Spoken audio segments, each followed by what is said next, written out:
عمران خان کی ممکنہ گرفتاری کے پیش نظر پی ٹی آئی کی نئی حکمت عملی تیار۔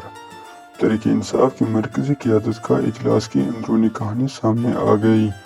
ذرائع کا کہنا ہے کہ نئی حکمت عملی کے تحت پی ٹی آئی جنوبی پنجاب اور خیبر پختونخوا سے بھی کارکنوں کو زمان پارک بلا لیا، جو کہ دن رات کے اوقات میں زمان پارک میں ڈیوٹی دیں گے۔ کم از کم 5000 کارکن زمان پارک کے باہر ہر وقت موجود رہیں گے۔ زمان پارک کے مزید کیمرے لگائے جائیں گے۔ عمران خان کی رہائش گاہ کے سامنے 2 پلاٹیں اس مقصد کے لیے استعمال ہوں گے۔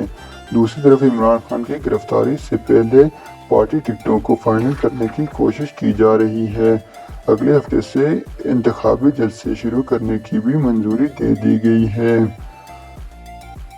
4 سے 5 روز میں دونوں صوبوں کی ٹکٹیں فائنل کر دی جائیں گی۔